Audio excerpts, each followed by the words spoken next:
Olá, futuros suboficiais cansados dessa Marinha do Brasil, para o 5º vídeo da nossa sequência aí, Direito Internacional, sobre conflitos armados, casensos, só aqui no Megamente, seguindo direto para o tópico. Bom, lembrando que a gente está aqui na página 377, aqui, ó. Proteção do DICA. Novamente, proteção do DICA. A gente vai falar sobre civis, conduta com prisioneiros de guerra, feridos, enfermos e náufragos. Dentro disso, prisioneiros de guerra, enfermos e náufragos. Qualquer questão que caia sobre isso daqui, ele vai ter que colocar esses gatilhos e você pode achar aqui nesse menu. Lembrando, o menu está em... Vou colocar na descrição desse vídeo também, esse menu. Passar a colocar de novo. Já tinha parado, vou voltar a colocar na descrição dos vídeos. Então vamos lá. Como sempre, Direito Internacional dos Conflitos Armados, DICA.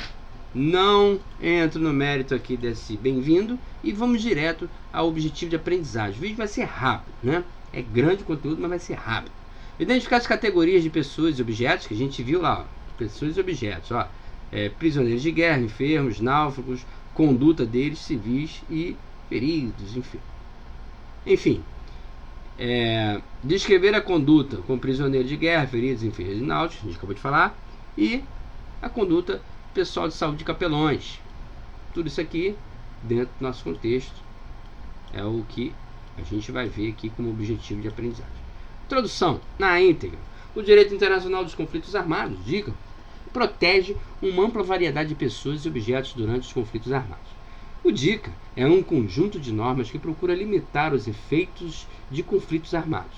Uma parte considerável do DICA se encontra nas 4 convenções de Genebra e nos protocolos adicionais de 1977, os quais protegem doentes, feridos, náufragos que não, olha só, que não participam das hostilidades, prisioneiros de guerra e outros detidos, assim como civis que não estejam, veja bem novamente, que não estejam participando de forma direta dos conflitos. A equipe médica e religiosa, os profissionais humanitários, os membros de equipes de defesa civil e também objetos civis.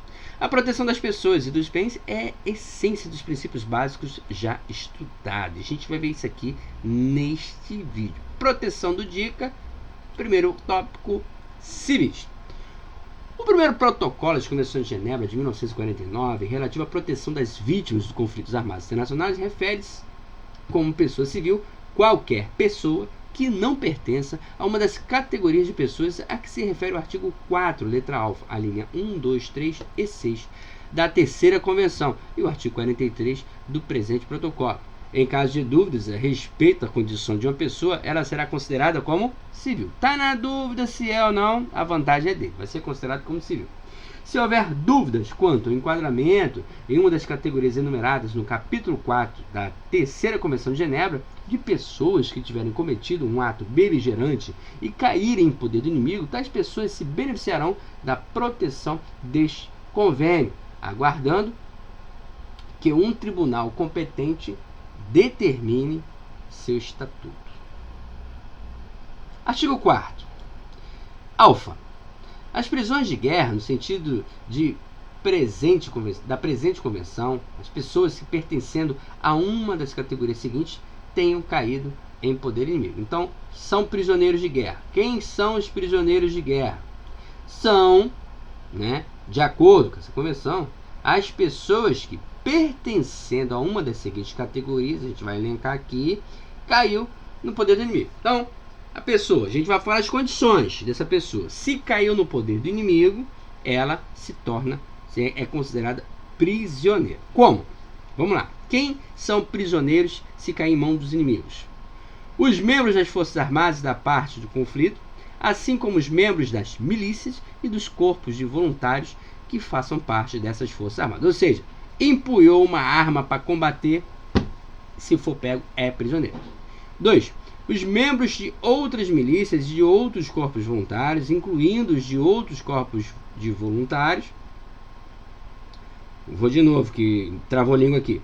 Os membros das outras milícias e dos outros corpos de voluntários, incluindo os de outros corpos voluntários, incluindo os de movimentos de resistência organizada pertencentes a uma parte do conflito, operando fora ou no exterior do seu próprio território, mesmo se esse território estiver ocupado, desde que essas milícias ou corpos voluntários, incluindo os dos territórios, estiver ocupado, desde que essas milícias,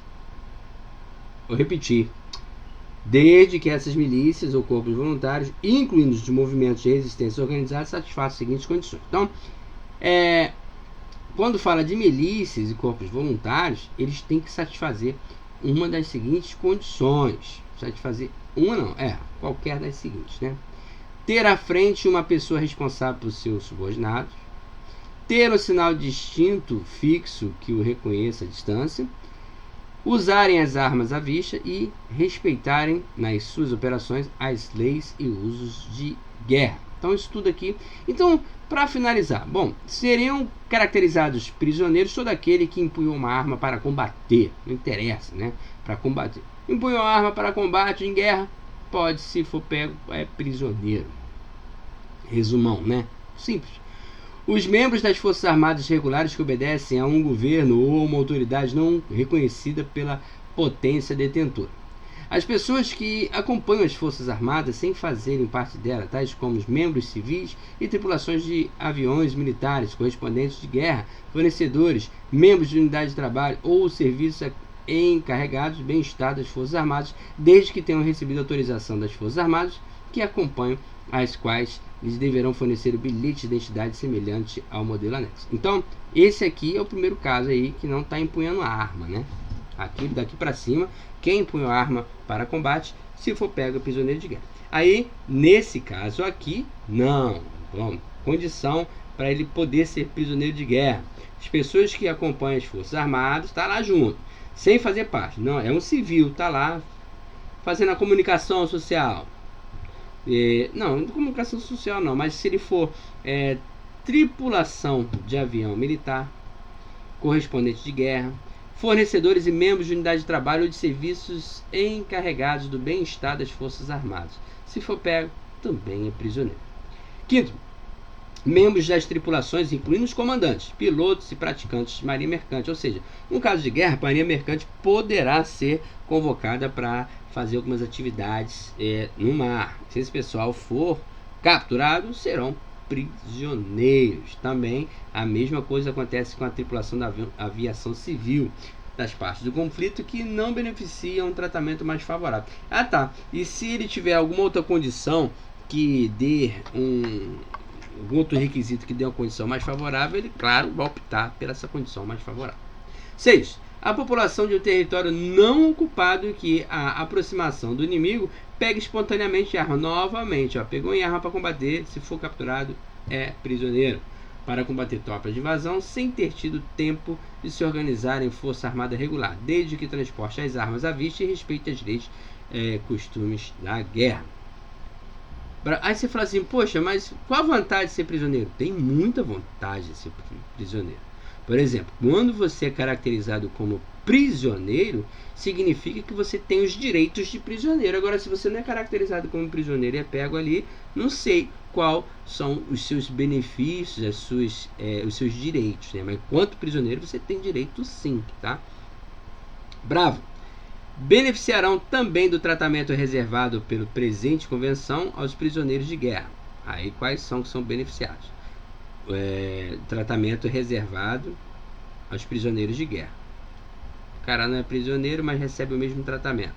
As pessoas que pertencem ou tenham pertencido às Forças Armadas do país ocupado, se em virtude disso a potência ocupante, mesmo que as tenha inicialmente liberado enquanto as hostilidades prosseguem fora do território por ela ocupado, julgar necessário proceder ao seu internamento. Em especial, depois de uma tentativa não coroada de êxito daquelas pessoas para se juntar às Forças Armadas a que pertenciam e que continuam a combater, ou quando não obedeçam a uma imitação que lhes tenha sido feita com o fim de internato. 2. As pessoas pertencendo a uma das categorias enumeradas neste artigo, que as potências neutras ou não beligerantes tenham recebido no seu território e que tenham de internar em virtude do direito internacional, sem prejuízo de qualquer tratamento mais favorável que essas potências julgarem preferíveis dar-lhes, e com execução das disposições de todos esses artigos aí, e quando existam relações diplomáticas entre as partes no conflito e a potência neutra e não beligerante interessada das disposições que dizem respeito à potência protetora. Quando essas relações diplomáticas existem, as partes no conflito que dependem essas pessoas serão autorizadas a exercer a respeito delas as funções atribuídas às potências protetoras pela presente convenção, sem prejuízo das que estas partes exercem normalmente em virtude dos usos e tratados diplomáticos e costumes. E Charlie, este artigo não afeta o estatuto do pessoal médico e religioso, tal como está previsto no artigo 33 dessa convenção. Bom, gente, olha só, informação complexa, grande. Não tem como você ir para a prova sabendo exatamente o que você, para esse estudo, o que você vai fazer. Bom, quando a prova perguntar alguma coisa sobre as condições de prisioneiros, você tem que buscar na página 379 da sua apostila quais são as condições para que os indivíduos sejam considerados prisioneiros em caso de conflito, né? Por quê? Você não vai decorar isso aí, não adianta, você vai ficar perdendo seu tempo aqui tentando analisar isso daí. Você vai na questão da prova, você vem direto. Você tem que saber que as questões de prisioneiros está dentro do DICA. E dentro do DICA tem um assunto que fala especificamente de prisioneiro. Inclusive o artigo referente a ele está aqui na página 379. Não tenta decorar isso aí que você vai se enrolar. Agora, Estatuto Combatente do Prisioneiro de Guerra. Forças Armadas. Aquilo ali era do indivíduo enquanto prisioneiro. Fala sobre o prisioneiro. Agora a gente vai falar sobre as Forças Armadas. Então, como é que são caracterizadas elas? As Forças Armadas, de uma parte, num conflito, compõem-se de todas as forças, grupos e unidades armadas e organizadas. Então, Forças Armadas, grupos e unidades armadas organizadas, colocadas sob um comando responsável pela conduta dos seus subordinados perante aquela parte, mesmo que aquela seja representada por um governo ou uma autoridade não reconhecidos pela parte adversa. Essas forças armadas devem ser submetidas a um regime de disciplina interna que assegure, nomeadamente, o respeito pelas regras do direito internacional aplicado nos conflitos armados. 2. Os membros das forças armadas e de uma parte no conflito, que não o pessoal sanitário e religioso citado no artigo 33 da Convenção 3, são combatentes, isto é, têm o direito de participar diretamente nas hostilidades. A parte num conflito que incorpore nas suas forças armadas uma organização paramilitar ou um serviço armado encarregado de fazer respeitar a ordem, deve notificar esse fato às outras partes no conflito. Pô, legal isso aqui, né? O cara fala assim, eu estou incorporando mais uma galera aí, se você tiver que atirar, pode atirar neles também. Todas essas pessoas elencadas no artigo 4º da 3ª Convenção de Genebra têm o direito de gozar do status de prisioneiro de guerra quando capturados. Veja bem, olha só, ele fala assim, gozar do status de prisioneiro. Por exemplo, quem quer ser prisioneiro? Ninguém quer ser prisioneiro. Mas se você for capturado em situação armada, com certeza, depois de capturado, você vai querer ter os direitos que todo prisioneiro tem. Então, por isso, ele está ditando as regras do que é necessário para ser prisioneiro, para gozar desse status de prisioneiro. A 4ª Convenção de Genebra destina-se à proteção dos civis em tempo de guerra. A população civil, assim como todo indivíduo civil, não pode ser objeto de ataque, de ameaça ou de atos de aterrorização internacionais. A população civil consiste de todas as pessoas que não sirvam as forças armadas, as milícias e as forças paramilitares e que não estejam tomando parte diretamente nas hostilidades. Mulheres e crianças têm o direito a respeito e proteção especiais, diferentemente do pessoal militar. Exceção feita àqueles que gozam do status de proteção especial, tal como médicos, doentes e feridos, que está sempre sujeito a ataque, os militares, né? pessoal militar que está sempre sujeito a ataque. Estando de serviço ou de licença, os civis, como uma categoria de pessoas protegidas, não podem ser objeto de ataque. Como decorrência desse status, os civis, de um modo geral, não podem legalmente se engajar em hostilidades. A exceção a essa regra ocorre quando os habitantes de um território não ocupado, ao se aproximar do inimigo e não havendo tempo hábil para se organizarem como forças regulares, tomam espontaneamente as armas para combater as tropas invasoras. Nesse caso, serão considerados como combatentes, caso empunhem claramente armas e respeitem as leis de regra. Então, ele falou anteriormente, né?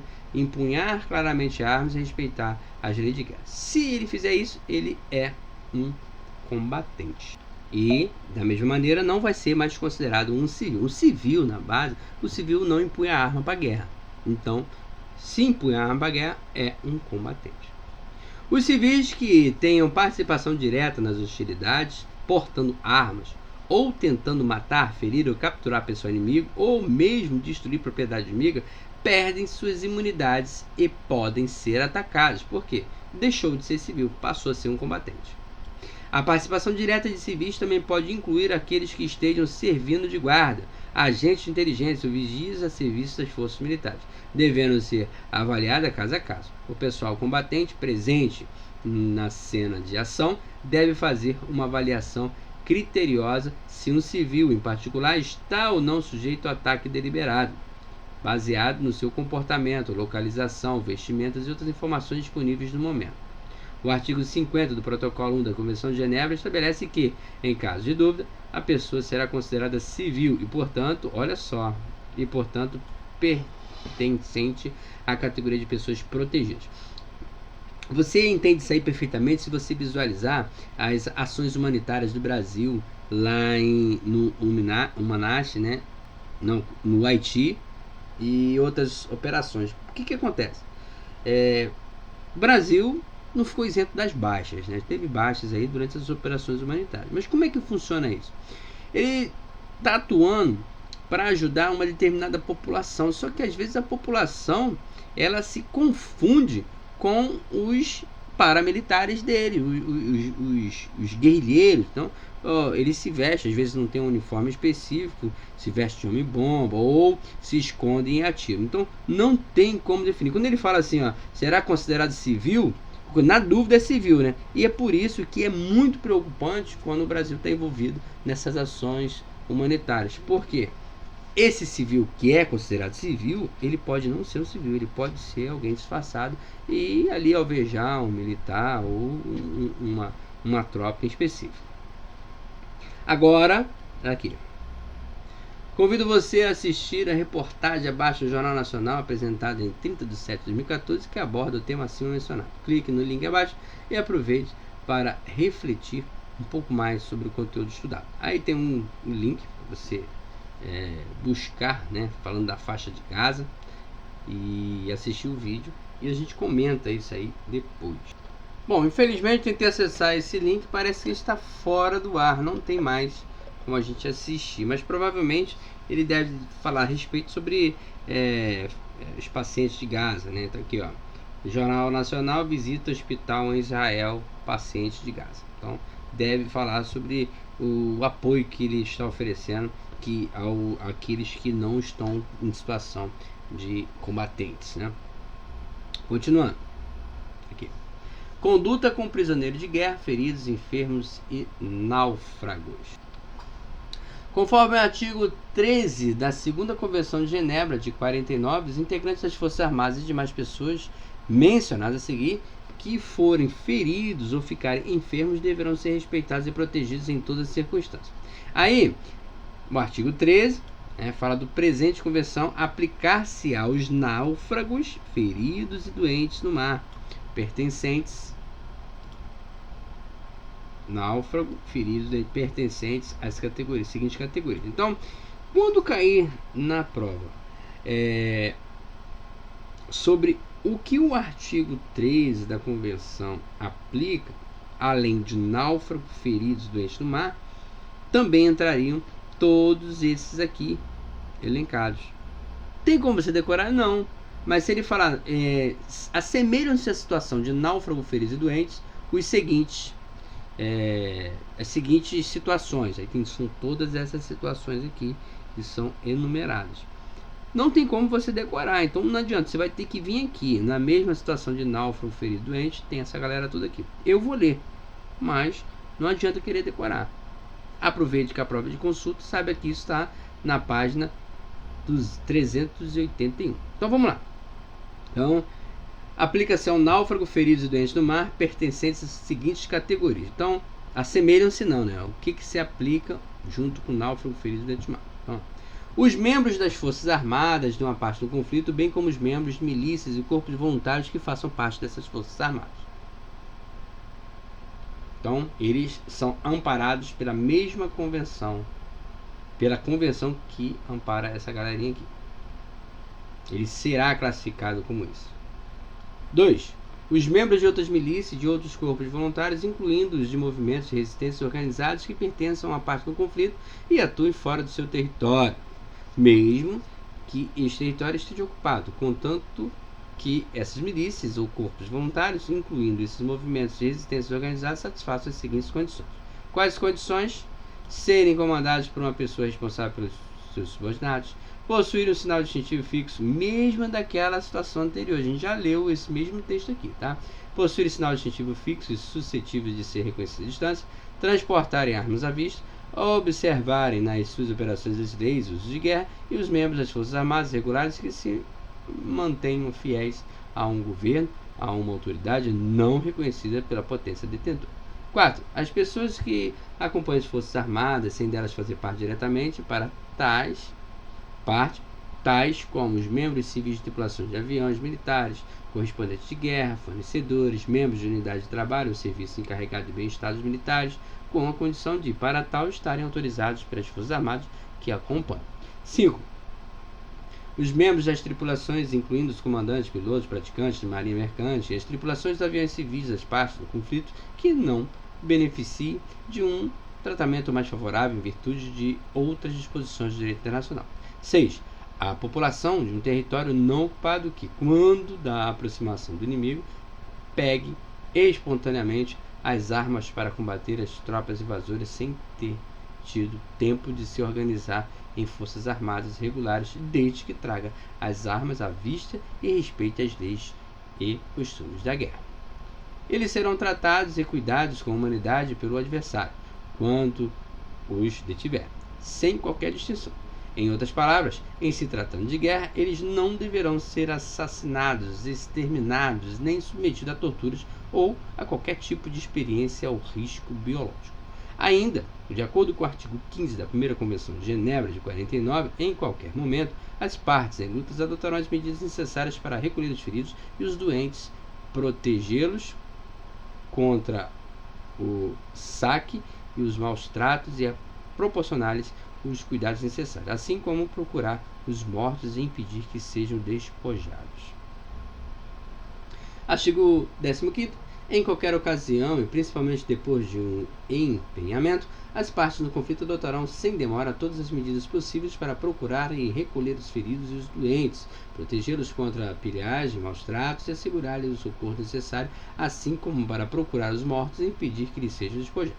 Sempre que as circunstâncias o permitam, serão concluídos um amistício, uma interrupção de fogo ou acordos locais para permitir o levantamento, a troca e os transportes dos feridos abandonados no campo de batalha. Também poderão ser concluídos acordos locais entre as partes do conflito para a evacuação ou troca dos feridos e doentes de uma zona sitiada ou cercada e para a passagem de pessoal de serviços de saúde e religioso e material sanitário destinado a esta zona. No primeiro protocolo adicional às Convenções de Genebra de 1949, seção 1, título 2, constam todos os significados e designações a respeito da terminologia empregada. Prisioneiros de guerra. São prisioneiros de guerra as pessoas pertencentes às categorias mencionadas no artigo 4, que a gente já viu anteriormente, bem como aquelas citadas no 43, também já vimos anteriormente, que tenham caído em poder do inimigo. Os combatentes deixam de estar sujeito a ataques quando individualmente abaixarem suas armas com o intuito de se render, quando não tiverem mais capacidade de resistência ou ainda quando a unidade em que estejam servindo ou embarcados tenha se rendido ou tenha sido capturada. Entretanto, o DICA não define precisamente o momento em que a rendição se torna efetiva ou como ela pode ser estabelecida em termos práticos. A rendição envolve uma oferta da parte que se rende, uma unidade, um combatente individual, e a aceitação por parte do oponente. Esse último não pode, quando comunicado, recusar uma oferta de rendição, mas essa comunicação deve ser feita em um momento que permita seu recebimento e a subsequente adoção de medidas apropriadas. Uma tentativa de se render no meio de uma batalha duramente travada não é fácil de ser comunicada ao recebido. Nessas circunstâncias, o assunto requer racionalidade. Note um ponto muito importante e atual a respeito dos combatentes e prisioneiros de guerra. Para que a proteção da população civil contra os efeitos das hostilidades seja reforçada, os combatentes devem se distinguir da população civil quando tomarem parte em um ataque ou em uma operação militar preparatória para um ataque. No entanto, levando em conta que as situações dos conflitos armados em que, devido à natureza das hostilidades, um combatente armado não pode se distinguir da população civil, ele conservará o estatuto do combatente desde que, em tais situações, use suas armas abertamente. Então, ele é combatente se estiver com a arma à vista. Aí, durante cada ação militar e enquanto estiver à vista do adversário. Isso é para quê? Para, se ele for capturado ao algo do tipo, ele ter seus direitos de prisioneiro garantido. Os atos que satisfazem as condições previstas pelo presente parágrafo não são considerados como perfídia nos termos do artigo 37, parágrafo 1 na C. Aí a gente vai ver o que é proibição da perfídia. É proibido matar, ferir ou capturar um adversário recorrendo à perfídia. Constitui perfídia os atos que apelem com a intenção de engajar a boa-fé de um adversário para lhe fazer crer que tem o direito de receber ou a obrigação de assegurar a proteção prevista pelas regras do direito internacional aplicável nos conflitos armados. São exemplos de perfídia. Isso aqui é o seguinte, o camarada fala assim, você pode se render que eu vira café com leite, ninguém vai te bater não. Aí o cara então me rende, ele morreu, otário, você rendeu porque que... Isso não pode, essa brincadeira de criança, isso não é o que justamente chama de perfídia, né? Aí vamos lá, são exemplos de perfídias. Alfa, simular a intenção de negociar a coberto da bandeira parlamentar ou simular a rendição. Simular uma incapacidade causada por ferimento ou doença. Simular ter estatuto de civil e de não combatente. Simular ter um estatuto protegido utilizando sinais, emblemas, uniformes nas Nações Unidas, estando neutros ou de outros estados não partes no conflito. 2. As astúcias de guerra não são proibidas. Constituem astúcias de guerra os atos que têm por fim induzir o adversário em erro ou fazer-lhe cometer imprudências, mas que não violem nenhuma regra do direito internacional aplicável aos conflitos armados e que, não apelando à boa-fé do adversário no respeitante à proteção prevista por aquele direito, não são perfídios. Então é o seguinte, olha só, se você é combatente, você tem que deixar claro para o inimigo que você é combatente. Se você não é, aí é claro, não precisa deixar claro. Agora, se você for combatente e não deixar claro para o inimigo, atacar o inimigo e for preso, aí você vai responder por isso, porque você cometeu crime, não é devido, não pode. Então, a guerra não vale tudo não, a guerra é guerra, mas tem suas regras a serem cumpridas, e uma delas é essa aí. Você tem que se distinguir da população civil como combatente ou não. Aos seguintes atos, aos seguintes atos são exemplos de astúcia de guerra: o uso de camuflagem, engodos, operações simuladas e falsas informações. Então, olha só, camuflagem pode, engodo pode. Você não pode estar no meio dos civis sem arma e fingir que é civil. Mas se camuflar no meio da mata, se fingir de outra coisa, pode. Há que se diferenciar a perfídia das astúcias de guerra. Como visto acima, perfídia são atos que apelam com a intenção de enganar a boa-fé de um adversário para lhe fazer crer que tem o direito de receber ou a obrigação de assegurar a proteção prevista pelas guerras do direito internacional aplicáveis nos conflitos armados. Enquanto a astúcia de guerra, os atos que têm por fim induzir o adversário ao erro e fazer-lhe cometer imprudências, mas que não violem nenhuma regra do direito internacional aplicável aos conflitos armados e que, não apelando à boa-fé do adversário no tocante à proteção prevista por aquele direito. Diferentemente da perfídia, a astúcia de guerra não são proibidos.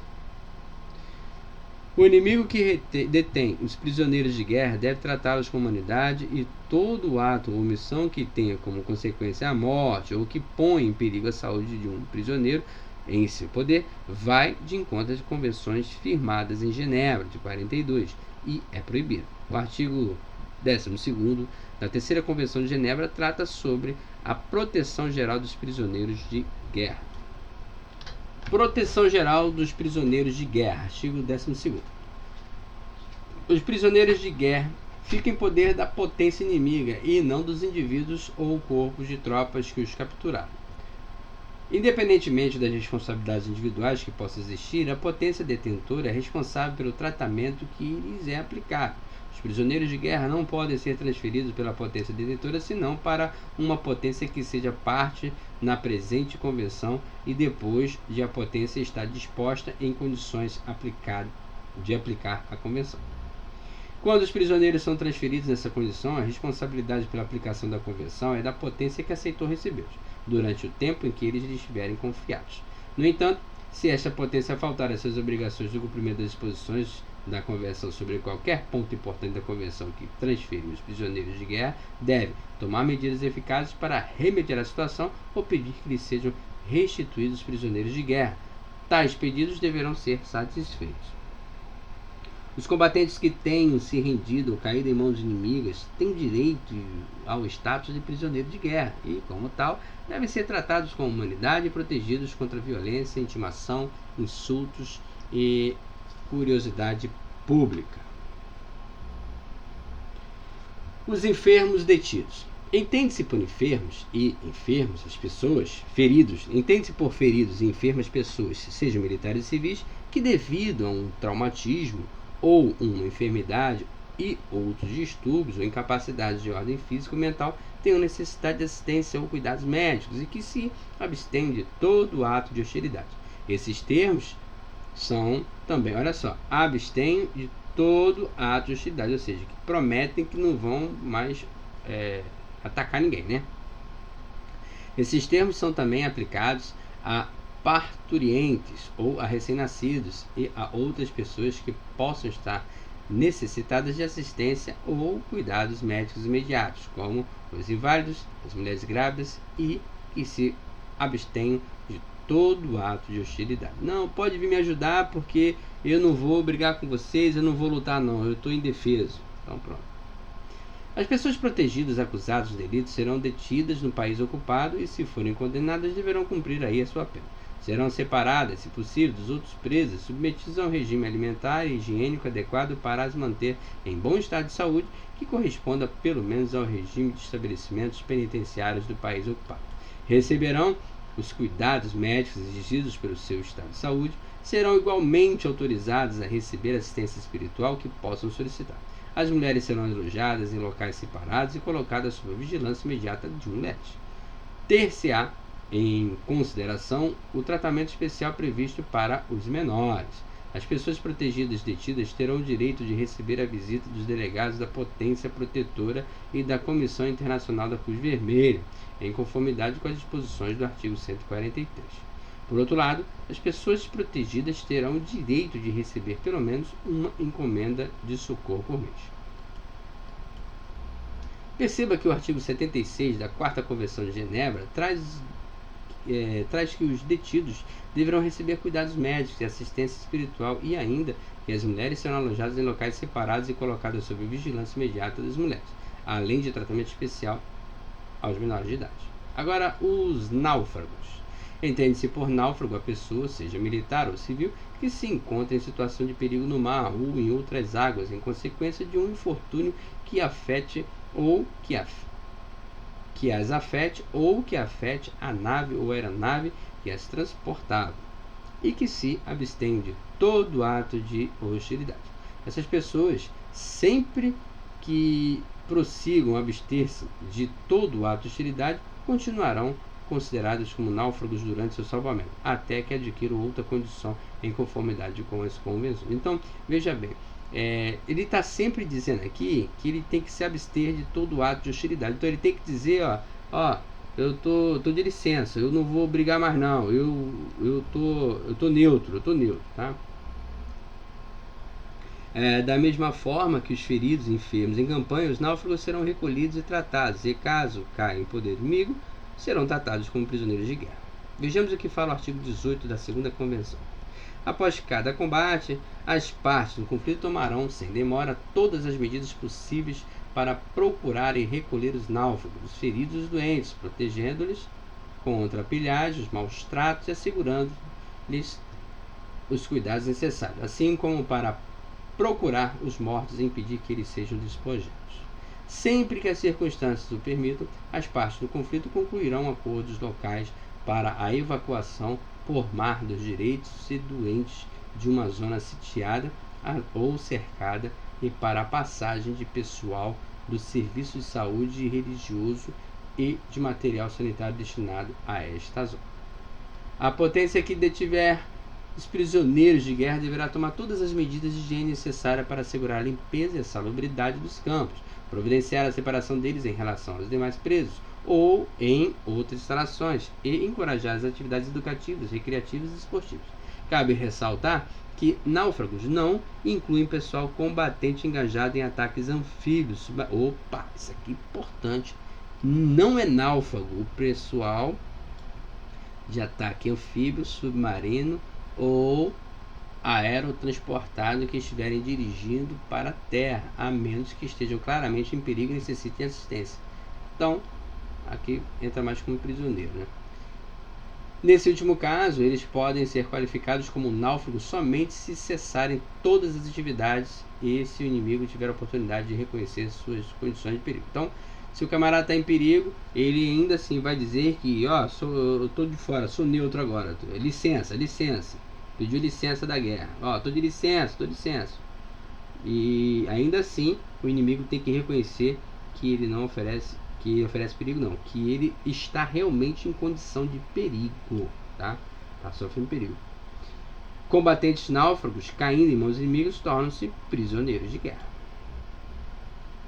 Por fim, complementando o que já dissemos, todos os feridos, enfermos e náufragos, qualquer que seja a parte a que pertençam, deverão ser respeitados e protegidos, sendo em todas as circunstâncias humanamente tratados e recebendo, na medida do possível e no mais curto prazo, os cuidados médicos exigidos por seu estado. Não se deve fazer entre eles qualquer distinção que não seja baseada em critérios médicos. Conduta com o pessoal de saúde e capelães. O pessoal dos serviços de saúde, que inclui médicos, dentistas, técnicos de saúde, enfermeiros e pessoal do serviço médico sem status de protegido especial, quando engajado exclusivamente em serviço médico, não devendo ser atacado.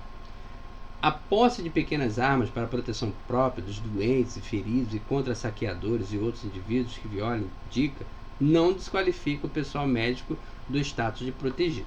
O pessoal médico não pode usar tais armas contra as forças inimigas que estejam agindo em conformidade com a dica. Os capelões agregados às Forças Armadas têm direito ao respeito e à sua condição e à proteção. Os capelões e o pessoal médico devem exibir os respectivos símbolos de identificação quando desempenhando respectivas atividades médicas e religiosas. Todo pessoal do serviço de saúde religioso que cai em mãos inimigas não se torna prisioneiro de guerra. Opa! Olha só. Capelões não se tornam, e médicos, né? Não se tornam prisioneiros de guerra, a menos que sua retenção pelo inimigo seja necessária para prover apoio médico e religioso a prisioneiros de guerra.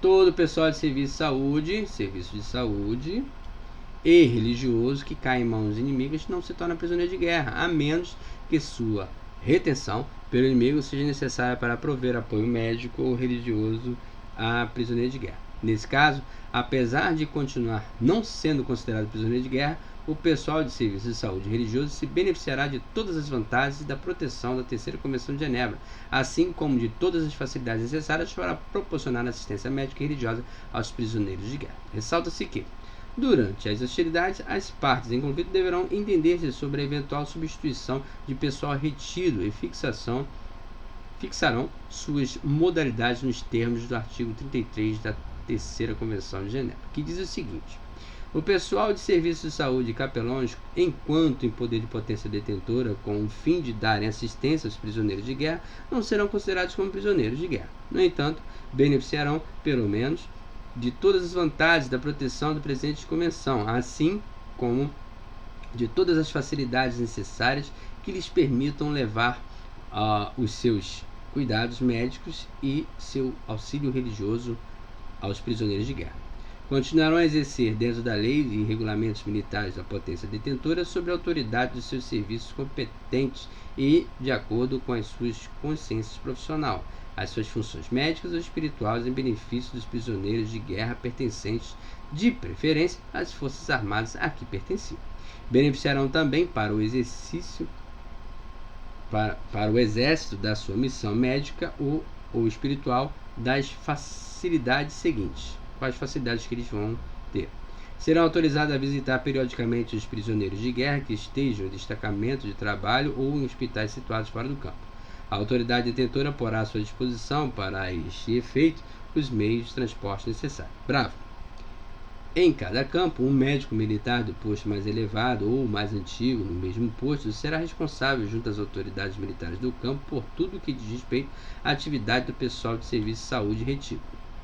Para este efeito, as partes no conflito entender-se-ão desde o início das hostilidades sobre as correspondências dos postos de seu pessoal de serviço de saúde, incluindo o das sociedades citadas no artigo 26º da Convenção de Genebra, para melhorar as condições dos feridos e dos doentes das Forças Armadas em campanha, de 12 de agosto de 1949.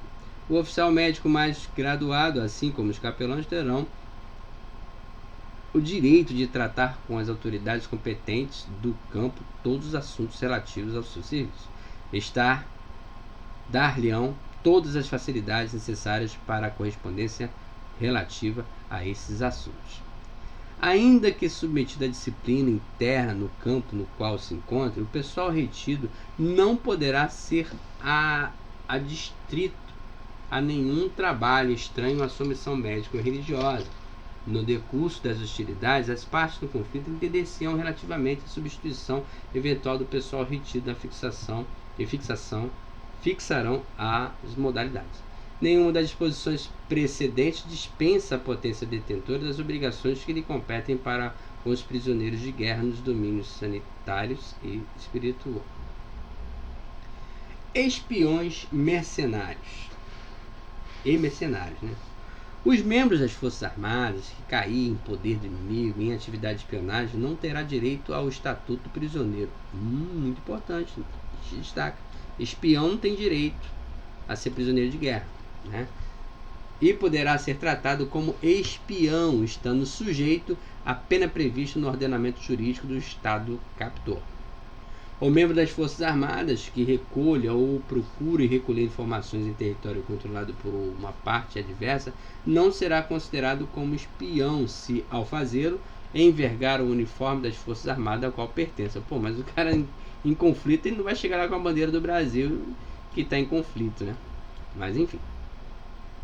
O membro das Forças Armadas que residir em território ocupado pelo inimigo e que recolha ou procure recolher informações de interesse militar nesse território não será considerado como espião, a menos que, ao fazê-lo, proceda sob pretextos falaciosos ou de maneira deliberadamente clandestina.